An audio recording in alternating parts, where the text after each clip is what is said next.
Everything for me was all about money. And as you probably know, when your motivation is solely money, you're never going to be happy. You're never satisfied. And for me, when I did that operation in Southeast Asia, when it was rescuing those kids, that gave me a gift I never even realized was there. And that was the power of helping other people. We can change. We're not set in stone. We're not victims of our trauma. We're not victims of our genes. We're not victims of anything. We can change and be who we want to be. We can orchestrate our destiny. Ollie Ollerton. Ollie Ollerton. Ollie Ollerton. Ollie Ollerton. My name's Ollie Ollerton. Former Royal Marine, Special Forces operative, star of the TV show Who Dares Wins, and the CEO of a company called BreakPoint, where what he's doing is bringing all of the lessons he's learned from the military, all of the challenges he faced as a human being when he left the military, into understanding how we can bring people together in businesses to help them become a team, work harder, perform better, and deliver more. How do you get Maureen, who's now a department head of that company, to buy into that philosophy? You force them into it. You've got to understand and get them to appreciate who they are and why they're there. So it's non-negotiable. Yeah, it's non-negotiable. If someone doesn't know why they're working for you, why are they working for you? If you ask someone why you're here, what's your drive, what's your passion, and if it's to pay the bills, then you need to change that.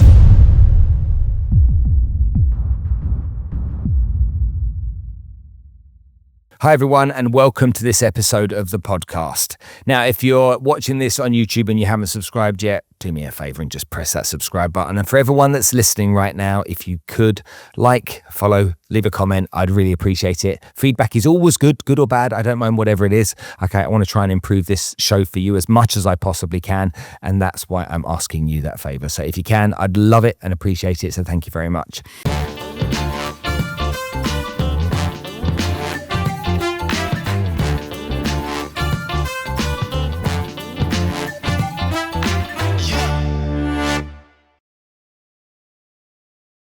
Okay, folks, let's talk about real estate. Now, a recent partnership that we've just established on the podcast is with AYS Developers. Luxury properties with high-end finishes from people that really understand the subject. Often in Dubai, you'll find stuff that is maybe substandard. With AYS Developers, you're not going to see that. You're going to see fantastic properties that you can buy, you can invest in, you can make a home on Dubai Islands and other places too. So go visit aysdevelopers.ae and check them out. I promise you it'll be worth the trip. Ollie Ollerton is in the house. Thank you so much for coming to join us, mate. It's a pleasure. It's been a long time coming. It has been a long time coming. It would have come earlier had you had two eyebrows.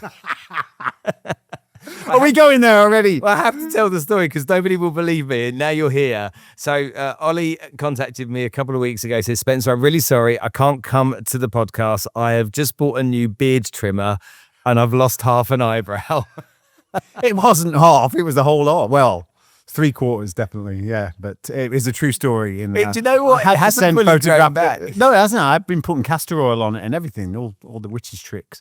But it wasn't. Yeah, you did. I needed a picture just to prove to everybody else I wasn't playing. Yeah. Anyway, but thank you for making the effort. It's nice to see the eyebrows a little bit better than it was before. Yeah. Now, there's a load of stuff to talk to you about today. And what I want to do is try and get to a point where we can start talking about the difference that you're making to people and businesses here in the UAE and other places. But I'd really like for people that might not know much about your story and understand who you are, just to dig into that a little bit and just enable people to understand the kind of character you are.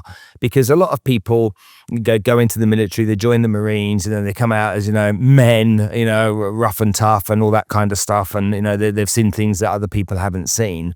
But I think it deserves a little bit more respect than that, because I think there's a lot more to it.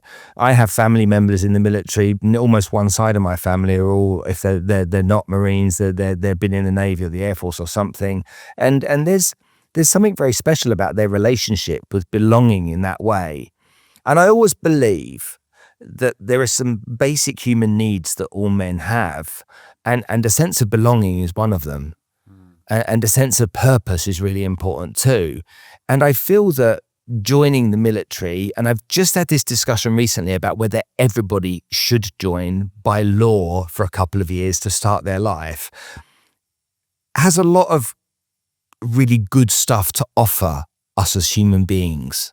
We see the suicide rate going up dramatically for men. We see all of these problems that exist. And I just, if I felt I belonged, if I felt I was valued, I was worth something, if I felt I had some form of mission and purpose to my life, I think that most of my issues would go away if I had those.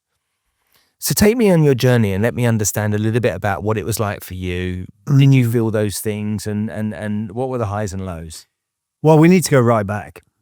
And because I'm one of the few people that have got to my point position, whatever you want to call it, in the military, and actually admitted that I wasn't right for the military. It wasn't the correct path for me. And when I say that is,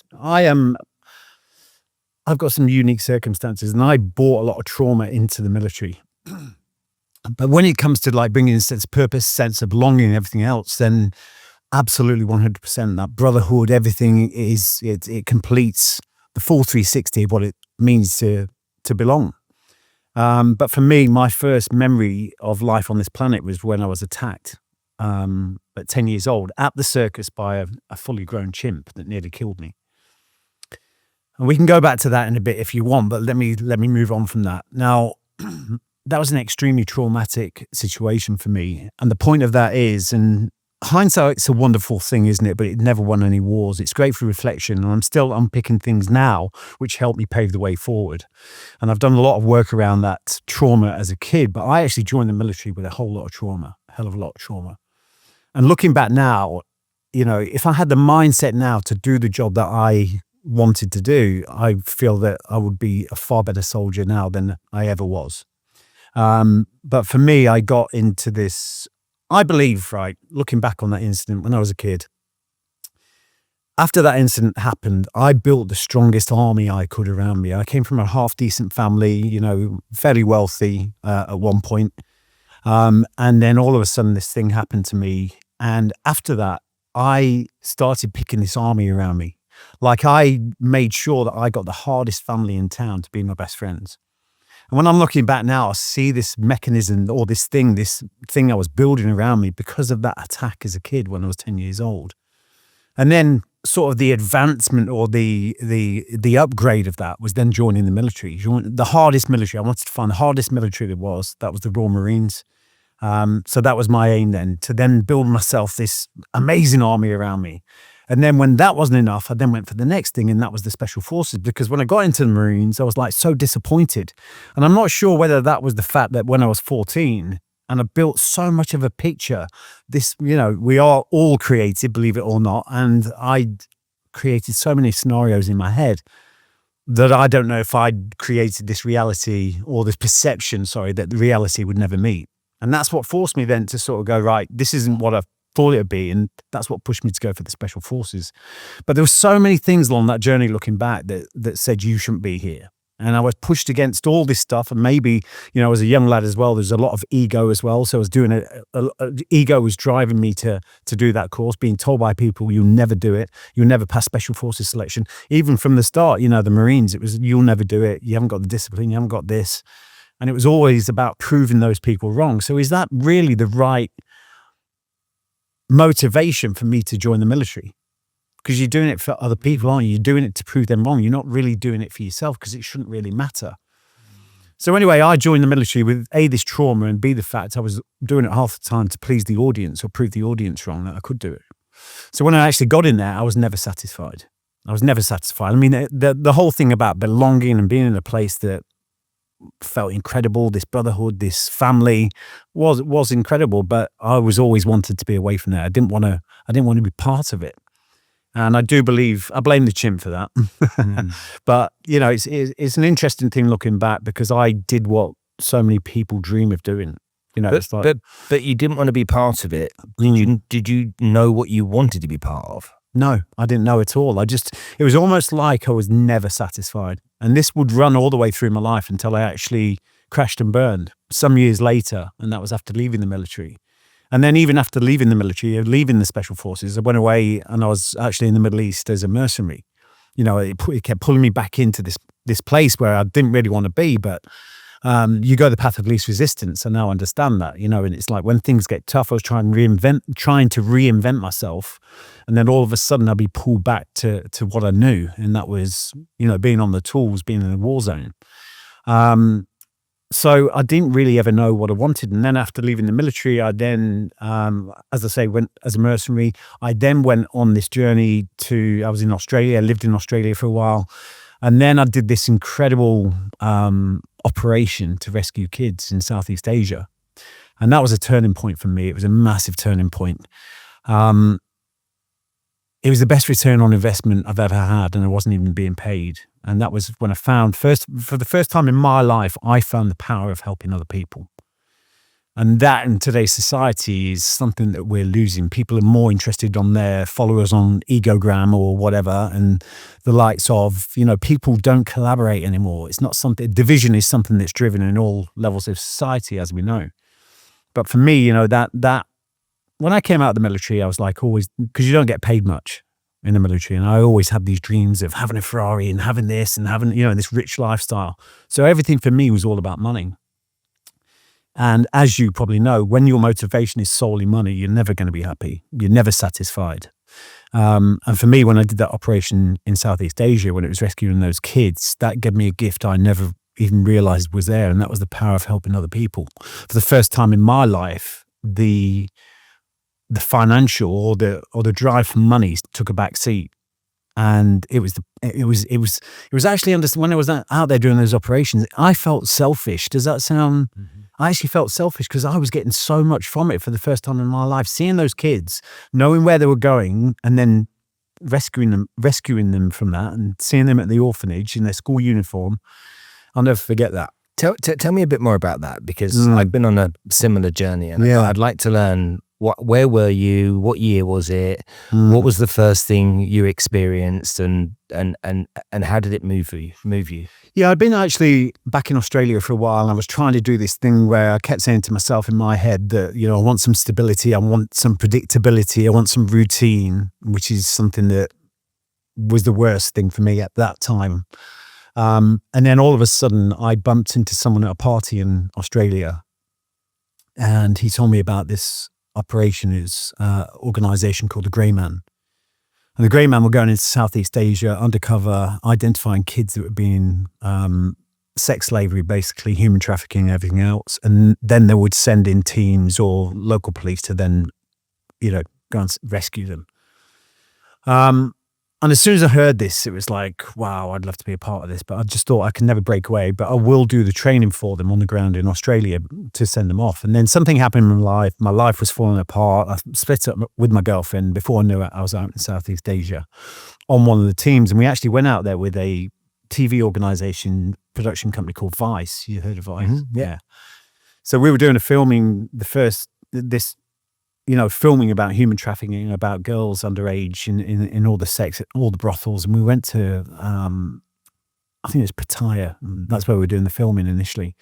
Anyway, we went to Pattaya and we were doing these, undercover operations with the cameras and everything, going into these places where they looked, I have no proof, but they looked extremely underage. So we were coming back then, and then we were doing a briefing with a view to then sending in the local authorities, the police, to then close the place down or whatever and get the kids out. Anyway, when I was there and we were working with the local police there, I can remember doing the first briefing, and we had all the pictures on the wall of all the people that we suspected were young minors. And I saw that one of the guys, when no one was looking, pull out his phone and start taking pictures of this briefing board. And I thought from that moment, that's it. It's not going to happen. It's corrupt. And then, rightly so, that following evening when we went in to do the first bust, everything had changed. All the staff had changed. Nothing to see here. There's no problem. And I realized at that moment then something that's been apparent a lot through my life, and that is, if you want to affect real change, you have to go to source. So then I heard about this organization that was in Chiang Mai that were actually doing operations in the jungles to get the kids before they actually got to the brothels. Because by the time the kids have got there, they're starting to get a wage, money's coming in, they're paying off family debt, all this, that, and the other. You can't really, some people don't want to leave. It becomes normalized. Yeah, it's normalized. They don't want to leave there. They've got nice clothes, they've got a mobile telephone. So really the only way you can do to really have an effect, and it's minimal anyway, is actually go and get the kids before that happens. So then we went on these operations into the jungle to find these camps, satellite camps where all the kids were being held. And that's where we get the kids and then get them processed and get them to the orphanage. So cut it off before they even got there. And that's what we started doing. We went up into the hills, found all these areas where the kids were being held at the camps. And then we got in there before the cartels were, or after the cartels had been, because it was like a recruitment process. And then we would recruit the kids, and we were trading medical supplies and all sorts of stuff for the information. And then we got the kids out to the orphanage. And it was all going great. Everything was brilliant. The organization was so happy with all the work we were doing. We were carrying on operations, and we didn't even know this was happening, right? But what happened in the background while we were doing this, our organization in Australia had gone to the press. So next thing you know, there's this media shitstorm. And the US State Department got onto the Thai government saying, what's going on here? You do nothing. We give you millions to stop this from going on. You do nothing. And all of a sudden, we're seeing a four-man team that's gone in and done more than you've ever done. Who are they? So anyway, there was a whole denial thing going on. It was, don't worry, these guys are a load of crooks. They're putting in the donations coming in their own pockets. Don't worry, we're going to arrest them. And next thing we know, there's a manhunt for us.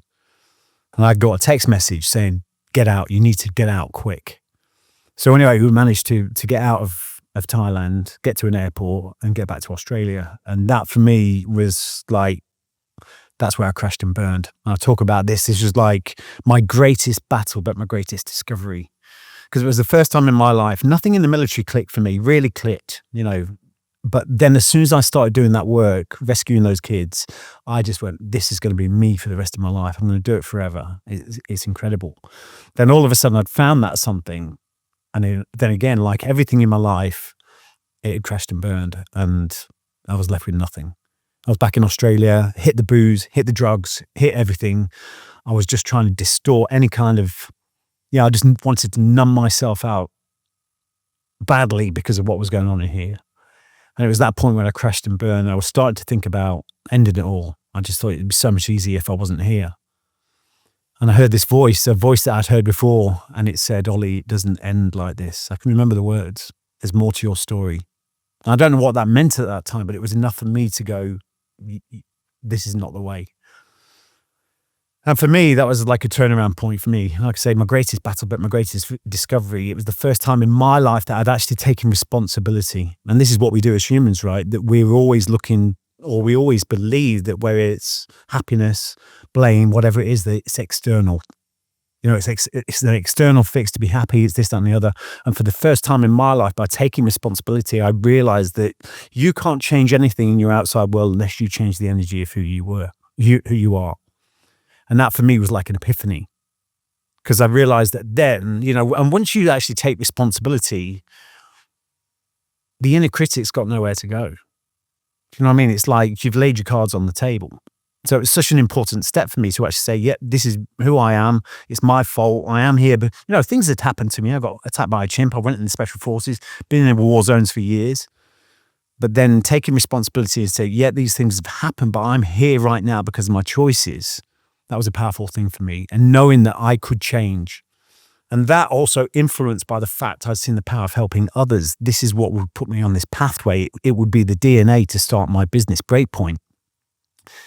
And for my mission to be helping others to do the same. Knowing that we can change. We're not set in stone. We're not victims of our trauma. We're not victims of our genes.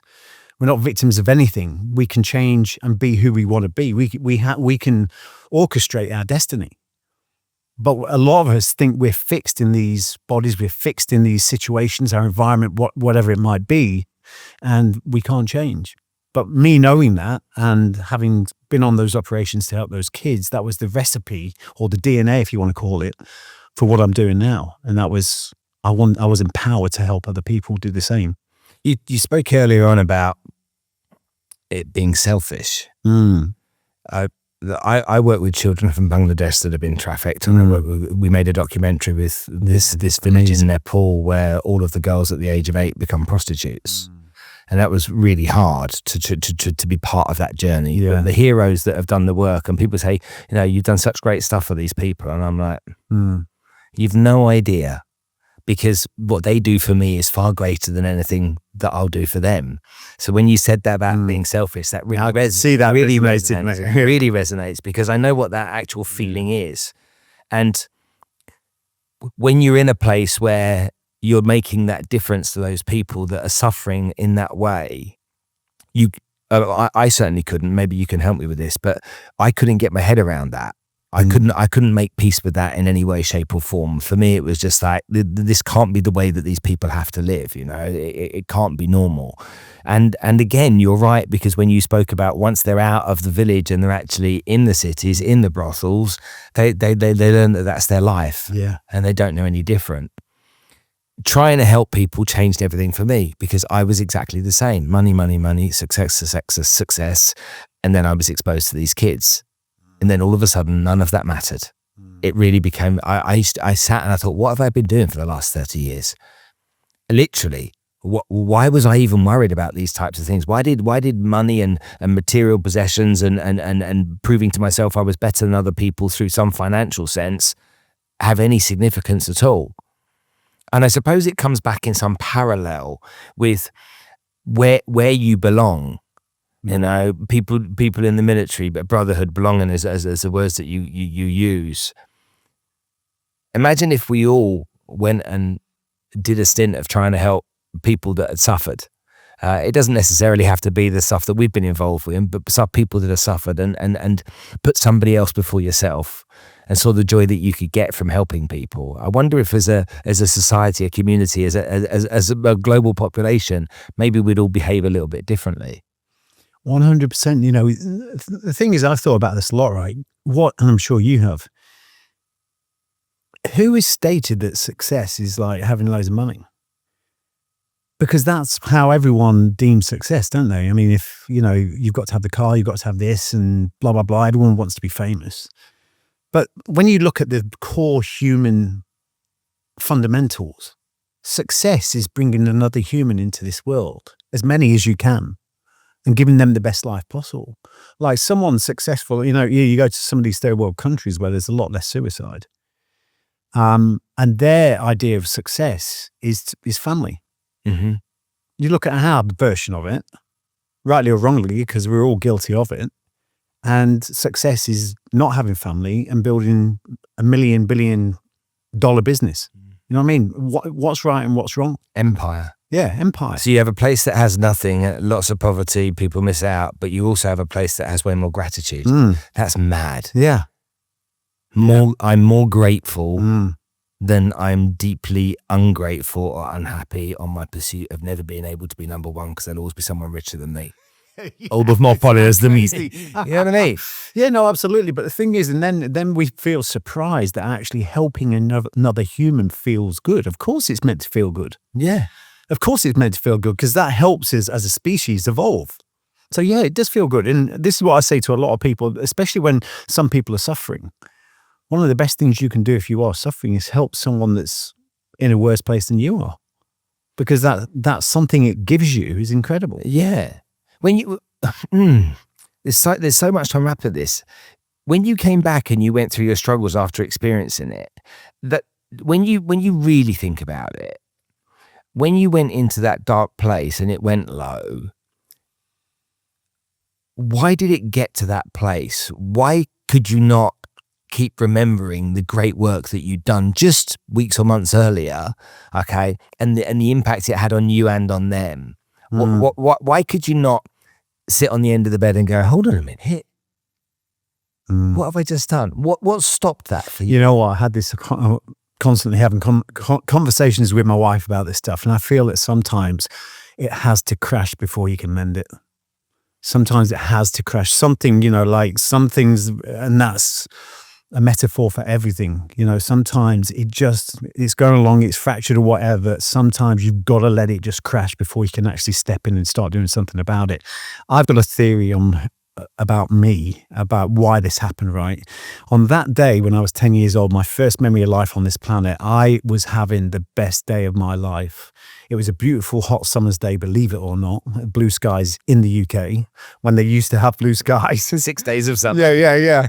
And, I was going down swimming that day with my brother and his mate, and it was an amazing day. We were going swimming. Next thing we saw Chipperfield Circus there. I think it was Chipperfield.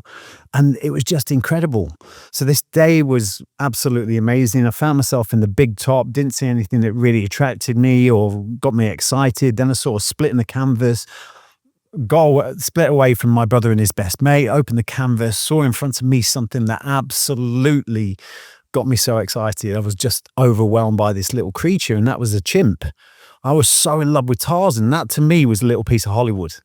Do you know what I mean? And I was drawn to this thing. I was like, I've just watched it that day, black and white, Johnny Wiseman, speeded up a quick. I remember. I'd watched it every day.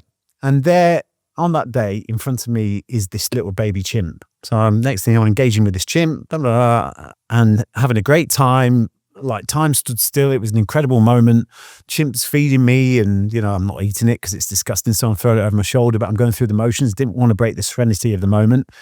All of a sudden, almost like a fighter jet cutting through the sky, I heard this noise that I'll never forget, and that was the mother in the shadows behind that just came at me at Mach 10, flew through the air, pinned me to the floor, and that's when it started just going mental, ripping me to bits. And you imagine, right? So what I've just described to you was absolutely something amazing. It was going incredible. Then bang, everything went terribly wrong. Like absolute horror. That scenario I would then take all the way through my life. So everything I did good in life, as soon as I got to this place where it was good and I was getting a lot of credit and aren't you great, grenade comes out, smash, bang, blow it up. And do you think you were almost looking for that to happen every time something was good? Definitely. It was a pattern that I would just, everything through my life, like even passing the Marines, Special Forces, everything, I would just blow it up. Relationships, everything, the whole lot. And I believe, because I've done a lot of work on that, I've been to the jungles in South America, done ayahuasca and all sorts of stuff. I believe it's that pattern. I kept replicating that pattern everywhere I went.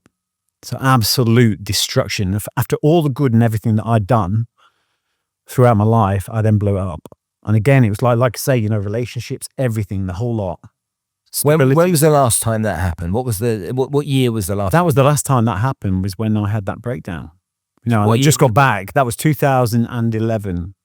So you had that breakdown. That's the last time it happened. Yeah. How does someone cure themselves from that? Well, for me, it was a slow road, an absolutely slow road, because I was absolutely abusing the hours. I was addicted to, I don't say addicted, dependent. I was dependent on alcohol. So for me at that time, it was about, the first thing's awareness. Because if you're not aware, then you're subconsciously walking around the earth on a program, and you don't know, you go through the motions. You don't judge yourself or whatever. You just think that's life. But for me at that moment, again, taking responsibility first of all and going, this doesn't make sense. Back then, it was like an elephant in a room. I had to control this drinking. I never thought I could stop drinking. I never thought that would ever happen. And I went on this battle then. And it was almost like, abstaining from drinking in the week, and then I'd just absolutely get hammered at the weekends. And that for me was like, oh, that's maintaining, that was an improvement because it wasn't every day. But then it was like, I started then getting into, I don't know where it came from, but I started getting into this sort of growth mindset, self-development stuff. I honestly don't know where it came from. And things started changing for me. And as soon as I started looking after myself, I started investing in me. It was almost like I was getting rewarded for that. It was almost like, whether you believe it or not, it was almost like the universe going, I can see you now. And then all of a sudden, things in my life started changing positively. And I was still going through that process of, the drinking and everything else. And I can always remember, I don't know why I came up with this, but I had this great, I got myself, when I came back from Southeast Asia, I'd gone through the traumatic breakdown, started to get my life back on track, started having an idea of what I wanted to do. And then I had I got myself a great job, got some stability. I had a beautiful flat overlooking the Brisbane River. Everything was good. And then I started saying to myself, I just knew there was something out there. I didn't know what it was. I had no idea what it was. I had no idea I'd ever go back to the UK, because I'd always said I'd never, ever go back to the UK. And then I started saying, for some reason, I don't know why it was, but I started saying more than once, actually, every single day, this positive affirmation. I am willing to accept change, difficult as it may seem. It's taken me to bigger and better things. And I kept saying that day in, day out, all the time. The first time I woke up, and then throughout the day, and then the last thing I'd say before I went to bed. And all of a sudden, my life it was turmoil. Things started breaking down. And it was like my contract was coming to an end at the job I was at. I started panicking about, the flat, the rental and everything else, the lease. I'm not going to be able to afford this. My life was falling apart. And at that moment, I look back. But it wasn't. Now. But it wasn't. And this is the thing. Pain screams the loudest when it's dying. And it was dying. But it was the birth of something new. But the thing is, what we tend to do is look at the pain. And we want to go back, give that a cuddle, and just shut the pain up. And rarely do. And this is the absolute break point of success, where people are so close to getting the gold, the 3 feet from gold, but they go back because they want to silence the pain. And that for me was that moment. It was like all of a sudden I had this epiphany. It said, hold on, this is what you asked for. This falling apart is what you've asked for. I'm willing to accept change, difficult as it may seem. It's taken me to bigger and better things. So where's the bigger and better things? What's over there? So I started in that moment of reflection, to go, this is the birth of something new. And that's falling apart. I accepted that. And if I didn't do that, I'd have gone back and tried to put this thing back together, and it'd still be screaming. Probably a little bit lower, but it'd still be screaming. And that was, again, another epiphany for me. And then shortly after that, I can remember I woke up on a Thursday morning, 3:00 in the morning. I can remember it really well. All this was happening, bolt upright, and something said in my head, go back to the UK. And initially I went, nah, never going back. I'm never going back there. Blah, blah, blah, all this stuff going on.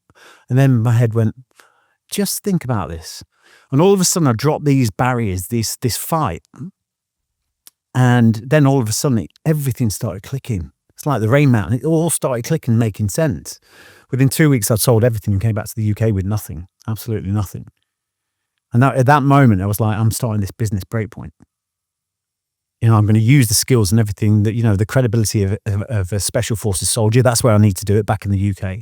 But I went back with nothing, absolutely nothing. And then I started getting lost in the world of doing all kinds of crazy work in London, like surveillance jobs on Russians and all kinds of stuff. And I was getting lost in that world again. And I thought,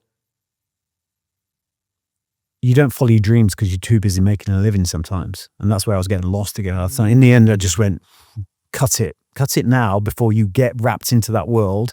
You buy the car, you do this, you get the nice flat, cut it away now while you've got nothing, and go on and focus on your dreams.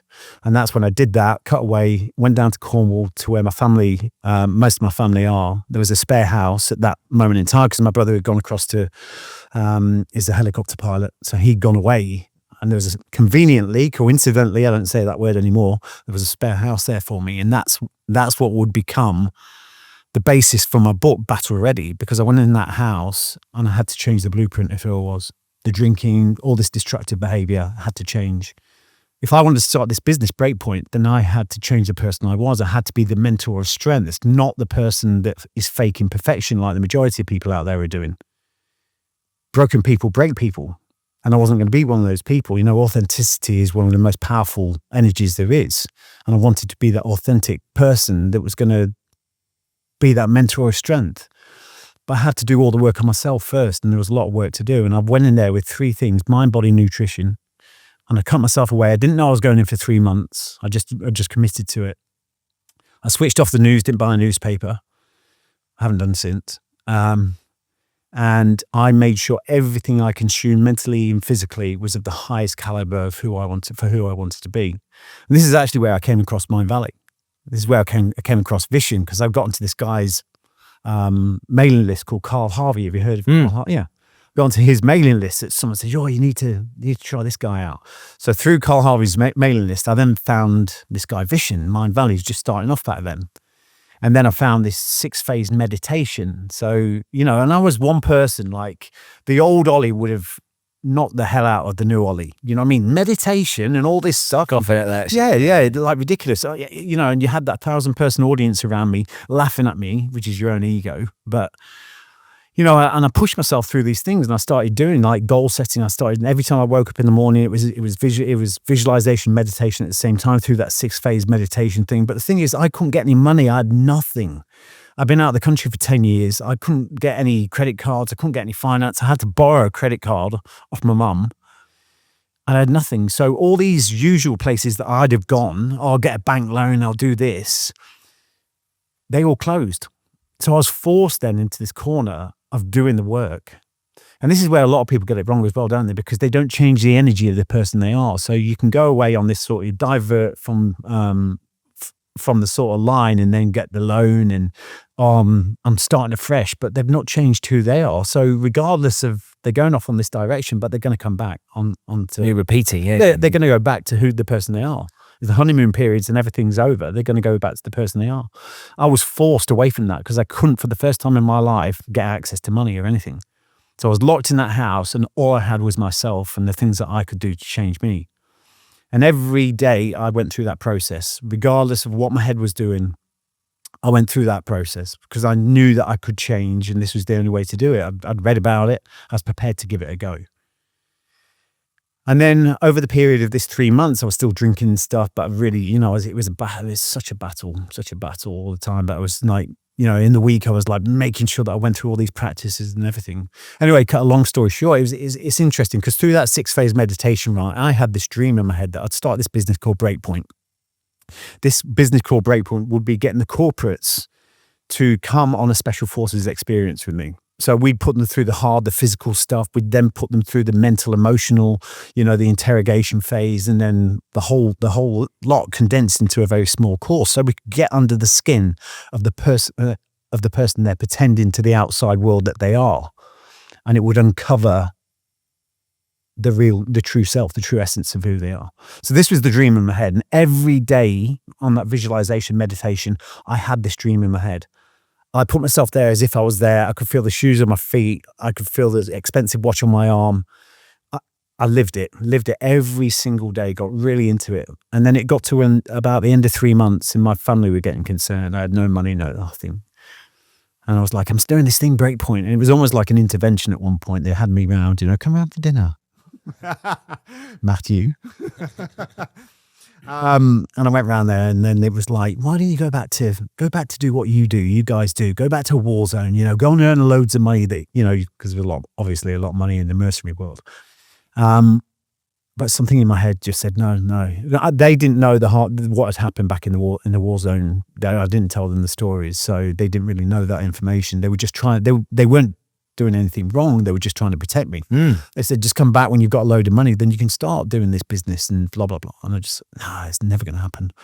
I need to exhaust this as much as possible. So I went back in the house, although there was a little seed of self-doubt that started eating away. And I can remember it got to the point where I was in this house and I was doing all this stuff. I've been there for 3 months and I was like, nothing was happening.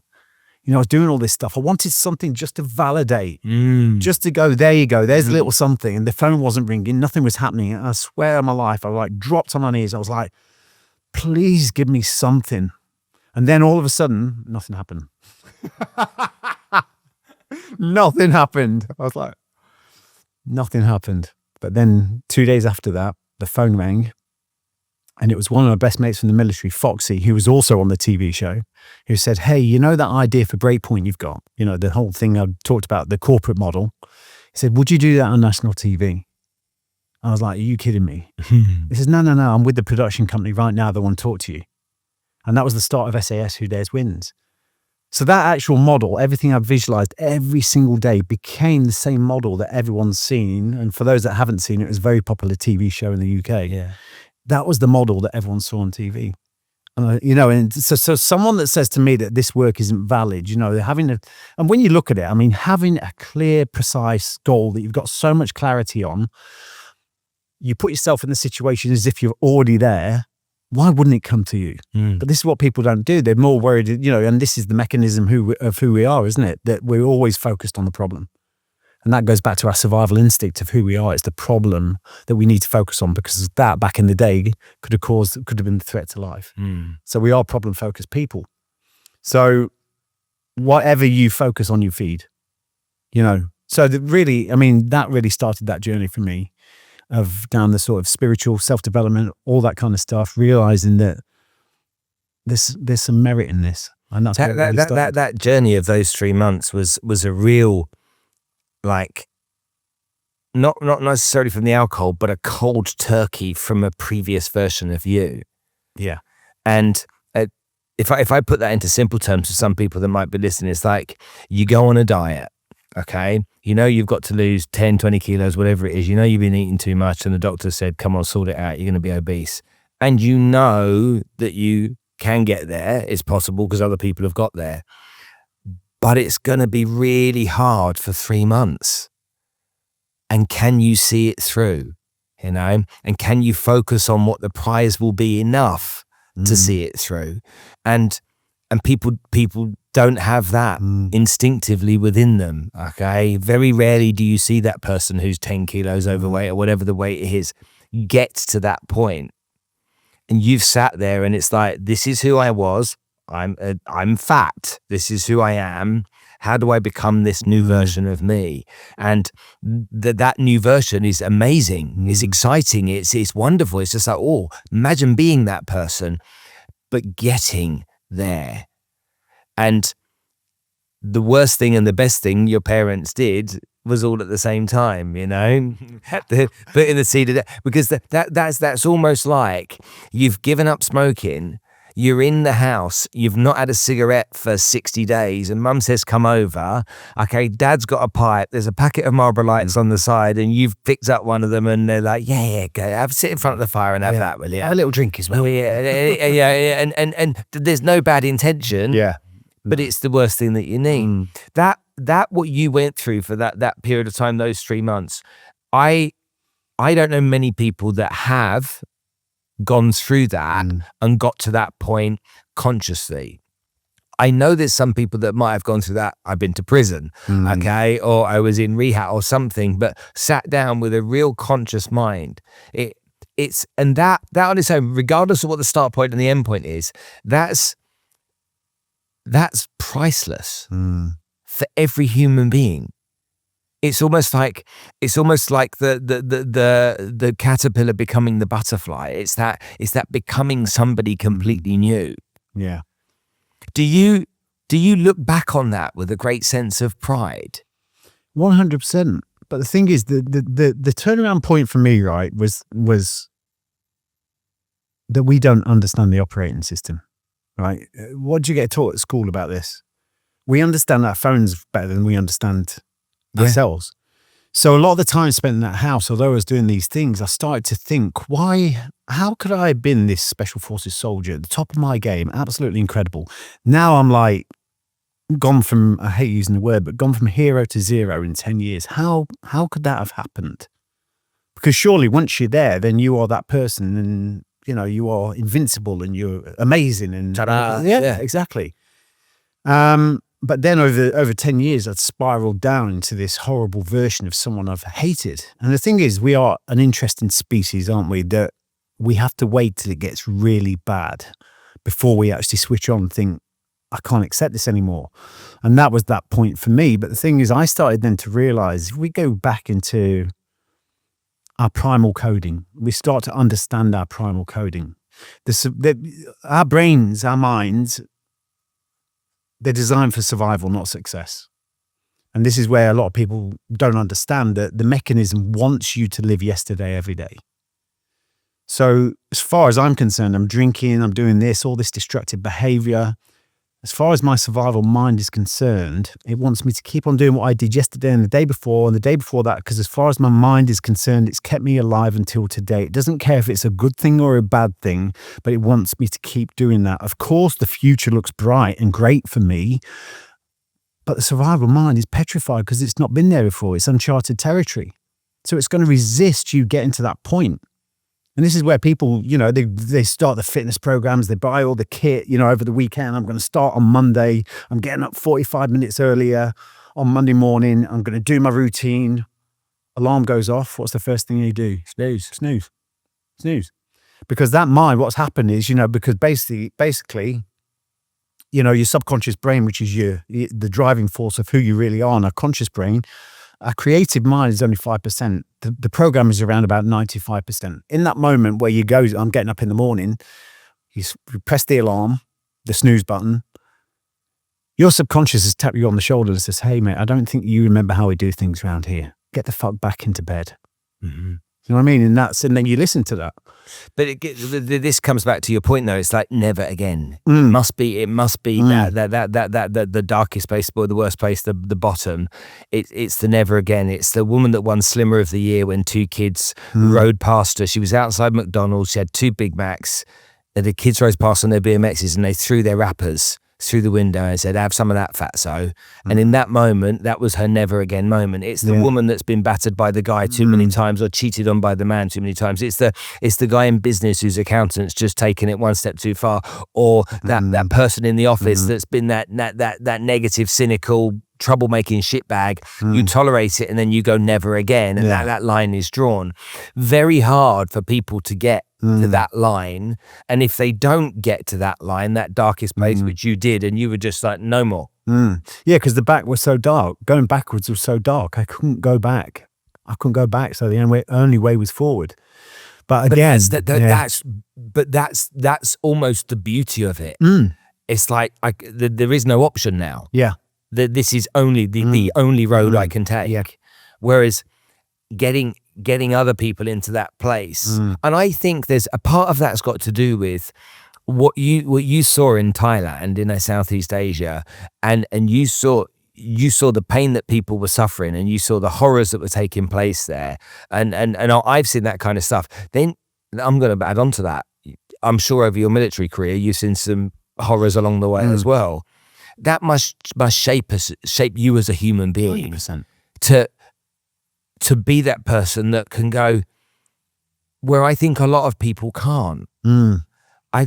Because they don't have change though. It's changed though, isn't it? But they don't have that comparison to make. They don't have that experience. People believe Google more than they believe their mum. It's like they don't have that. When do you get to your darkest point? What is that? You know, and you know, we're being told that loneliness comes from being on our telephone. We're being told, you know, that thing you said was so important. It's just like going back and going back and settling and making some money, going back to what you don't really dream of, but what you know you can make a living with. That's where not 99.999% of this world sit. It's that safety. How if you were coaching me, okay, and you were trying to get me to start thinking about that and use the impact that you could have and the process that you could use, what would be the steps that you'd take me through so that I could learn to move forward and do the right things?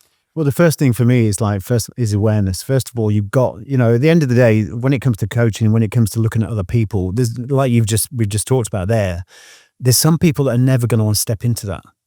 They're never going to. So that, you know, and it's that old cliche, isn't it? That, you know, when the student's ready, the teacher will appear. And it's not about having someone that is, oh, this person's an absolute awesome mentor and this is the reason for my change. All that person is doing is striking something in you. It's showing you where the magic is within. But you've got to want to change. So the first thing for me is like the call to change. What is your call to change? What is your reason why? There's got to be a why. Because if you haven't got that, then you haven't got the enthusiasm, the determination to change at all, have you? And this is what I think the problem is half the time, that your brain normalizes its current state, or your mind normalizes its current state. So a lot of people thinking they're having a great life when they're really not. It's boring, for want of a better word, but it's boring, you know. But the brain, again, going back to that survival instinct, I've done this yesterday and the day before, this is all good, just stay as you are. And we're living in this survival mode. People think survival mode is the norm. And when you're in survival mode, you're not going to want to step outside. You're not going to want to upset the status quo, are you? You're not going to take any risks. You're just going to keep everything running at a manageable level, and that's good. And this is where people are trapped, because they don't understand they can achieve exactly what they want to achieve. They can go to that next level. And I don't care what level you're at as well, because you can have, you know, be doing very well financially, have what from the outside looking in a successful life. But I truly believe that the answer to mental wealth is always aiming for something bigger, always being challenged, And the mechanism that who we are wants to see progress. It wants to feel progress, regardless of where you're at. It's not just about people that are in a bad place. It's about whatever level you're at. We should always be striving to up our game. But the first thing for me is like that call to change.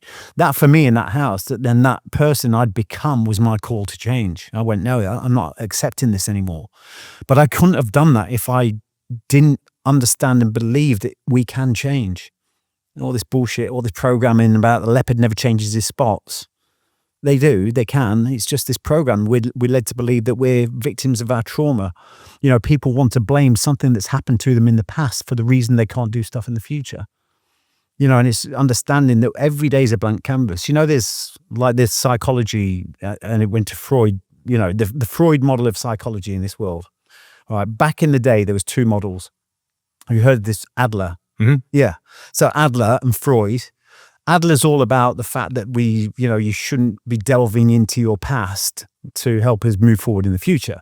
Whereas the Freud model is all about going back going back into our history to solve that, to move forward.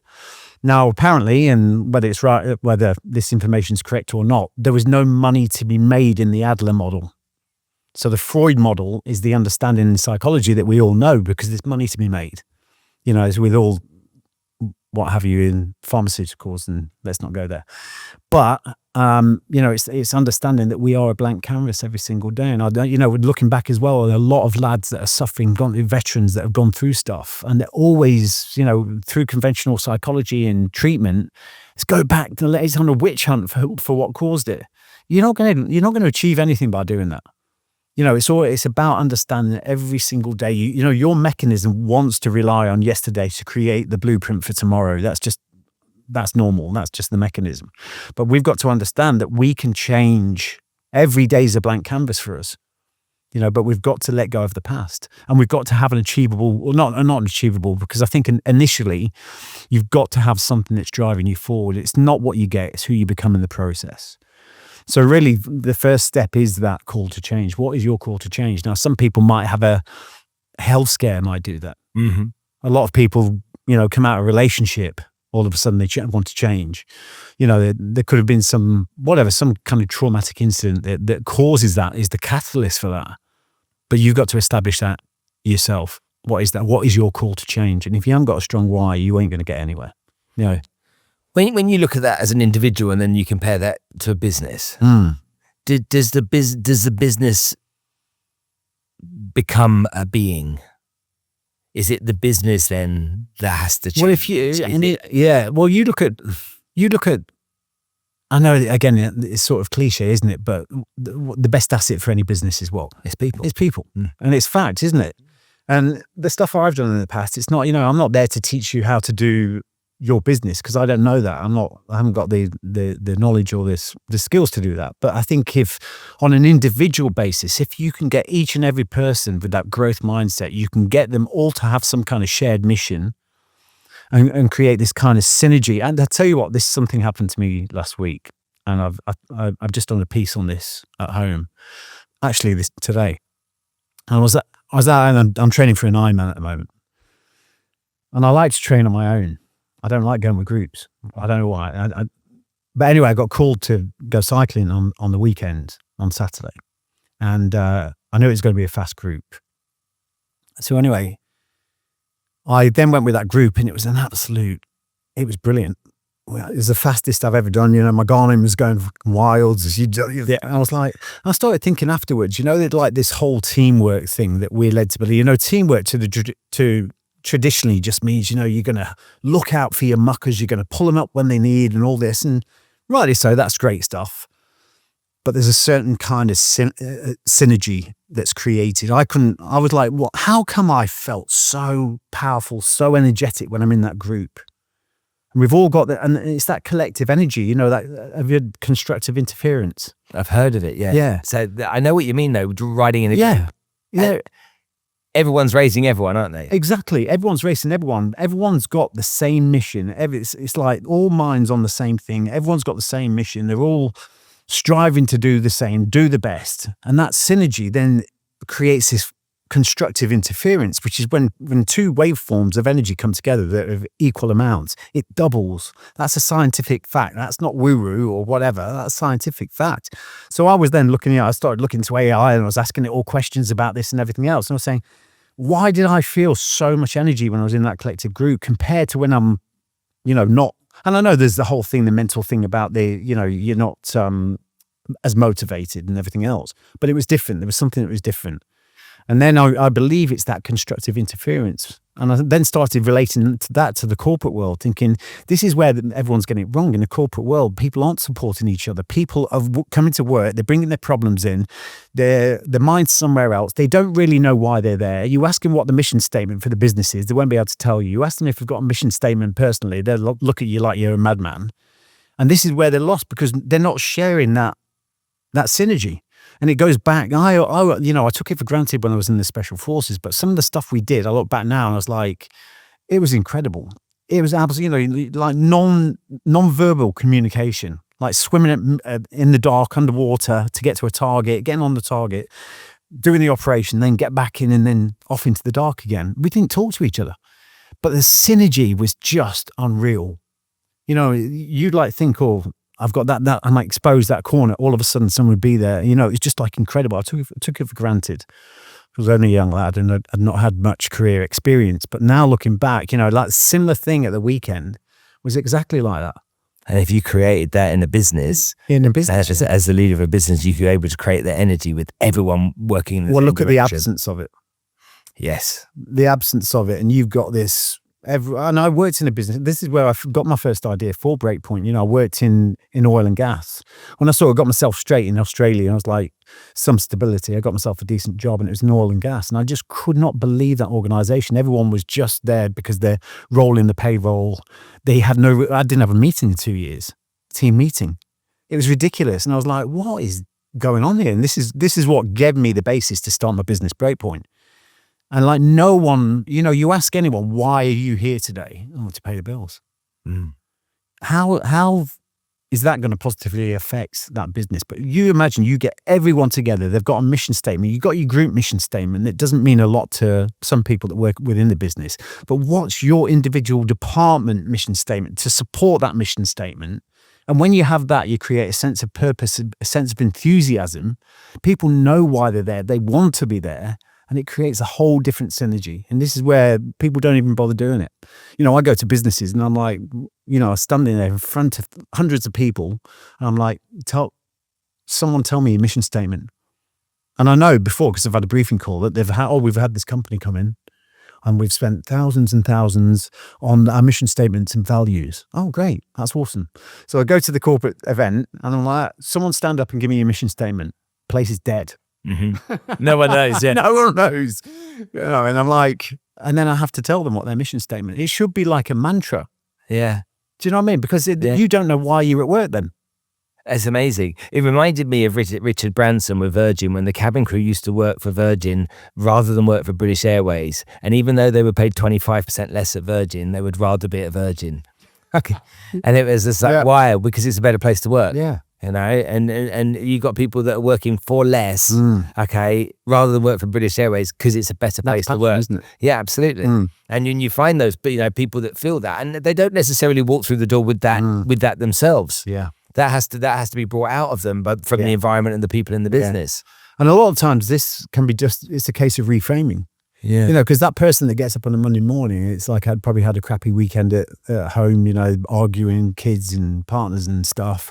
Get up in the morning on a Monday and you're like, oh, I can't be, and if your mindset is, I'm only doing this to pay the bills, you ain't going to be that much of a good employee. But if you reframe that and you just had your mission statements in your head, I had it for me, for BreakPoint, and whenever things were getting tough and things weren't going well, it was like I always reminded myself of what I was doing. BreakPoint is a globally identified brand recognized for the positive growth and development of others. Bang. I'm doing it for someone else. I'm doing it for the service of others. That empowers me. And that takes it away from you straight away. And all you pathetic little problems that you want to focus on, stop being the victim and start being the architect of your destiny.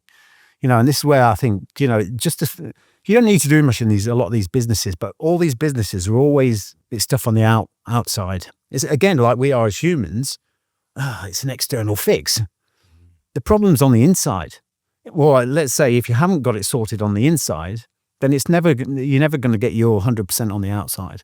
You know, and you've got so much ego and everything, you know, even people in hard jobs, but they know exactly what they're doing. It's like second nature. It's part of the program now. Yeah. And when you've got someone that's that comfortable, that's when the egos flare up. You know what I mean? The ego takes control, and that is so corrosive to every organization. And that's why I used to love like the TV show, and also because that typifies exactly what we went through in the Special Forces. That ill difference and personal ill feeling, that personal difference and ill feeling gets left at the door.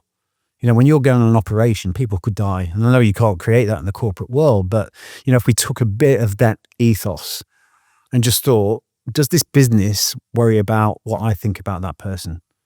You know, we used to go on operations, but we weren't friends. When I say that, we weren't friends. Some people, just like normal society, you wouldn't go and socialize with that person, but today I'm at work.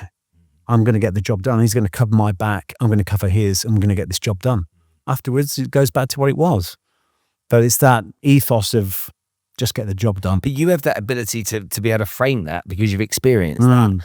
Maureen, who's gone to work for this company, and she started off as an office junior, and she's worked her way up the ranks, and she's now, you know, head of administration in the business or operations. She's in a relatively decent package. She's come out of secondary school, standard comprehensive. She hasn't necessarily had that exposure or that. No one's ever taught her that. None. So how do you get Maureen, who's now a department head of that company, to buy into that philosophy?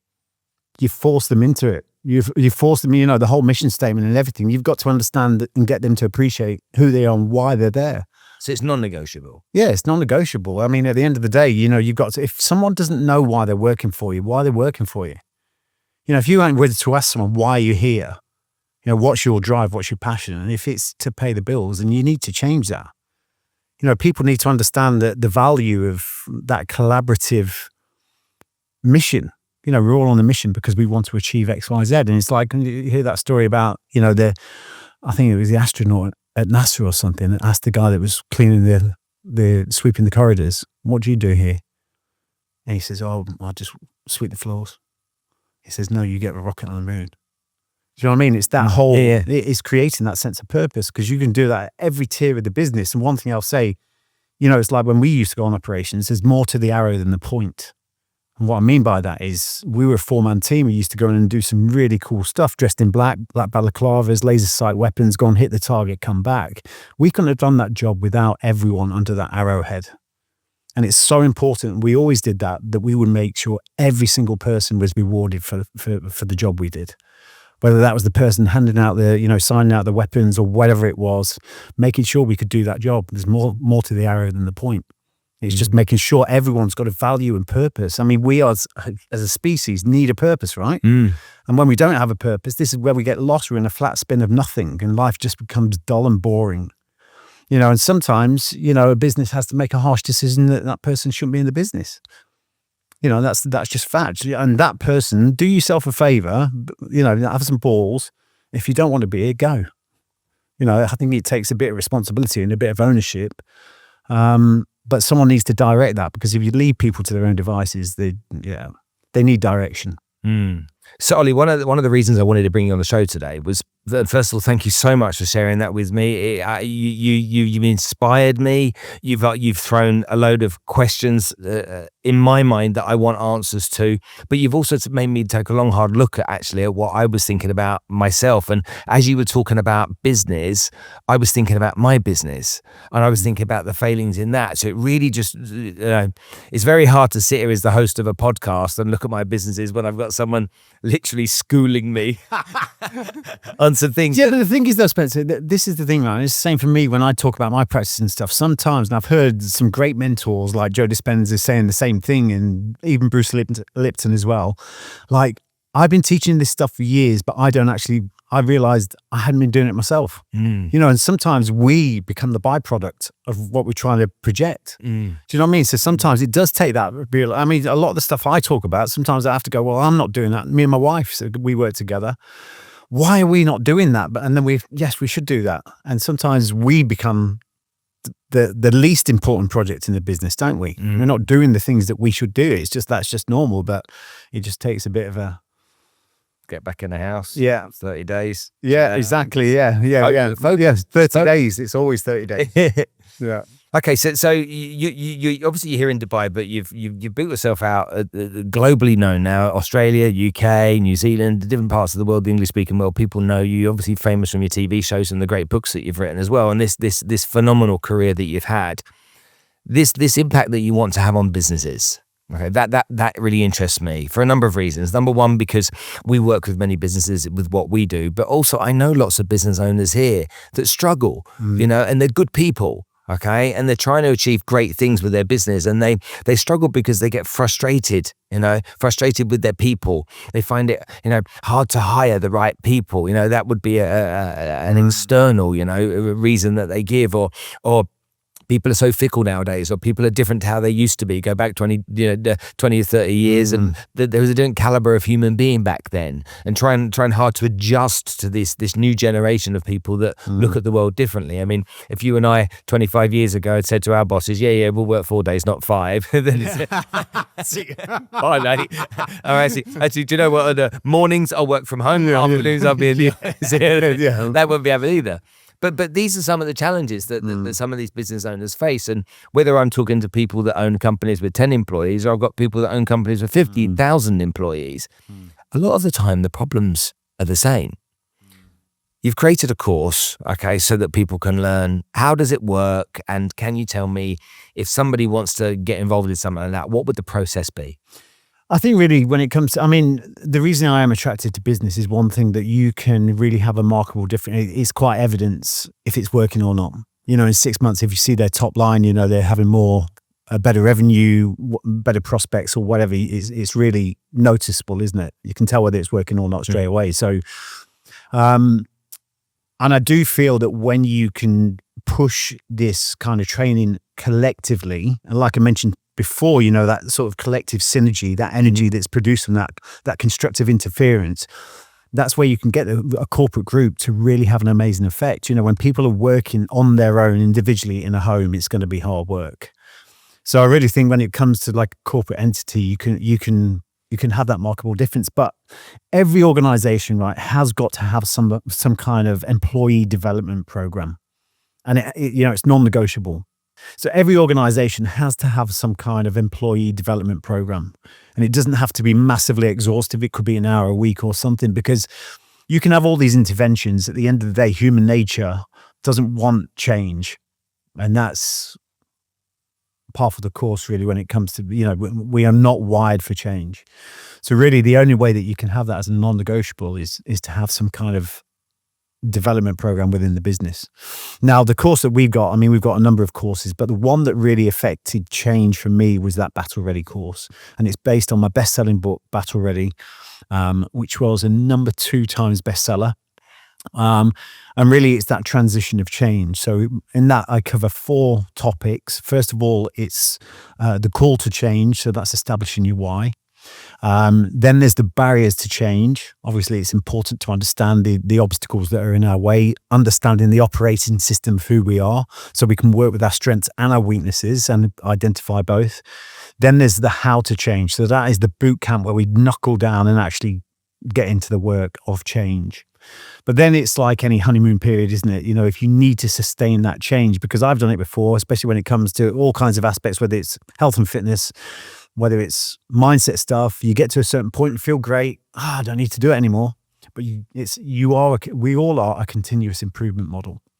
So really for me, when it comes to corporates, I think you need, especially at the early stages, we talked about before on this, that 90% of people that buy online courses don't actually complete.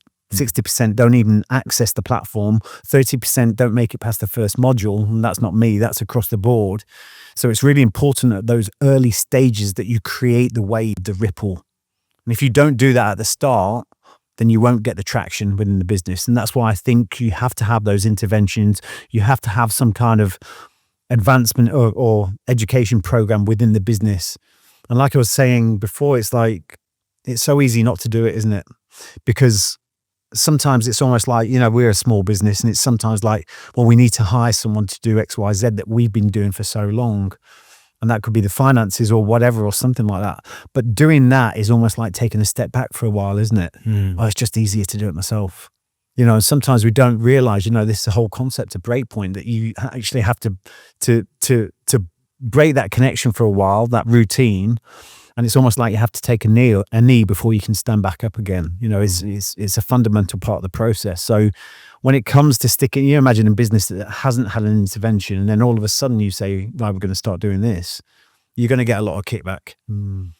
So that's where I think it's handy for someone like me to come in and, going off the UK. And when I do talks, people are motivated, they're inspired by actually getting the ball rolling. Why would you do this? For some people that haven't got the why, you create the why for them. But a lot of it is just simply belief. Some people believe they can't change. Some people think they're set in stone. This is just who they are. But when you inspire them, you show that change is possible. And then instilling, the mission statements, everything. But at the end of the day, we want to create people that are strong from the foundation, and then the mentality of humans is we want to give, don't we? It's all output. Everything's output. Yeah. And again, it's a reason why they say on a plane, once you get on a plane, in an emergency, make sure that you look after yourself before you help someone else, with a mask. And it's that whole thing that when you create a strong foundation, a strong root system in every single individual, you are the most important project there is, then you're a better asset to everyone. Your wife, your kids, your boss, your employees, whatever it might be. And some people see it as selfish, don't they? Well, the thing is, giving that self-investment is really what creates absolute synergy in teams, and you're a better asset to yourself. So the whole thing with that 4-step process is really, it creates an amazing foundation for every individual. And once you've got them to a certain point, the Battle Ready course is 4 weeks long. And once you've got to that point, they're actually invested in the growth. They've seen over that period of time that they can change. They're inspired to continue that journey. And then you can start applying all the business tools and everything else. But I do believe that 4-week program, it's not about the business. It's about them. Because you need to get them on board first before you start applying these tools. And this is what businesses do, right? Oh, let's stick them on a leadership course. Let's do this. Let's do that. But all the way underneath, they're broken. They're fractured. So let's get that bit right, and then we can start applying the bits on top, the mission statement for the business and everything else. So really, that's what the 4-week course does. It's the Battle Ready course, and that's exactly the journey that I followed back then with those 4 elements. Is there any limits to the numbers you work with on there? Is it 5 or 10 or 50, 100? How does it work? No, but what I would suggest is when you do have higher numbers, then you're going to need to get people within the business to coordinate. Okay. So really at the end of the day, you want to get people within the business to help with that course to make sure that, and the more a business can do to meet you in the middle, and, I've done some stuff. Whenever I do my talks, I always make sure that it's not just an hour, because I know that when I do talk for an hour to a business, I'm like, I thought this a while ago when I first started doing these talks with businesses, that how can you really affect change? People go and watch a talk, it's an HR tick box, and then no one actually does anything, do they? No. Because it's human nature. We're just going to do what we did yesterday, and I'm too busy to do that. Maximum you're going to get is 3 days of enthusiasm, and then back to type. And if it's Friday and the weekend's between, then you're lost. It's gone. Yeah, it's gone. They won't even remember your name on No, exactly. Yeah. So anyway, what I always make sure I do is have a 30-day challenge after the talks. And that is to get people, if I can get people doing something for 30 days, you will start to instill a bit of motivation for change.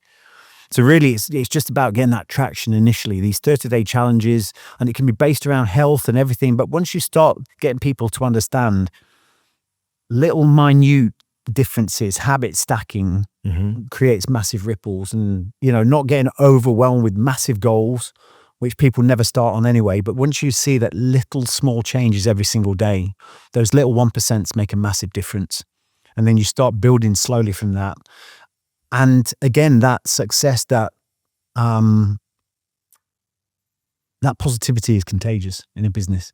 Even the skeptics amongst you, you see people and all of a sudden their life's changing, things are going better, everyone's happier. You'll want a part of that at some point. Even though you were the naysayer at the start, you will start to want to join the pack.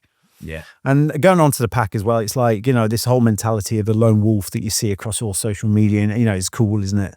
That's a survival thing. It's a myth. The lone wolf's a myth. We are powerful in community. We're powerful together. So again, all these little small tools that you have within the business, this is what this course does. But really, at the end of the day, that 4-week course is initially based or focused solely on the individual. Can I be sure that it's you that's running it and not some other people in the business? I wouldn't hand over that. We get Ollie. Yeah, absolutely. I wouldn't hope. It's one of those things. I mean, some things you can delegate, but I wouldn't hand over that, because at the end of the day, they want the authentic story. They want the authentic. And I can give it so much more depth than that. I just wouldn't do that. It's not a franchise. We'll put the links to this underneath here on this episode today. I've probably got about 3 days worth of questions for you, so I could take a lot more with you. But for now, this has been fascinating, genuinely. And I've interviewed 350 people on this show over the course of the last 7 years. There is so much in what you say that matters so much that I can't genuinely thank you enough for coming and spending the time with your eyebrow fix on the show today, because I know that people will take an awful lot from this. So for now, Ollie, thank you so much for coming. Thank you, buddy. It's been a pleasure. This episode is proudly sponsored by Allsop & Allsop, Dubai's leading and largest real estate brokerage. Now, with over 16 years in business, Allsop & Allsop have transformed the real estate experience for thousands of buyers, sellers, landlords and tenants. By leveraging cutting-edge technology and data-driven insights, they are the consistent driving force behind the growth of Dubai's real estate sector. Their unmatched expertise and industry knowledge empower clients to navigate the market with confidence no matter what their needs. Committed to finding your perfect home, they, without exception, ensure your real estate experience is as seamless as the property itself. Whatever your property needs, keep moving with Allsop & Allsop, the trusted choice in Dubai real estate.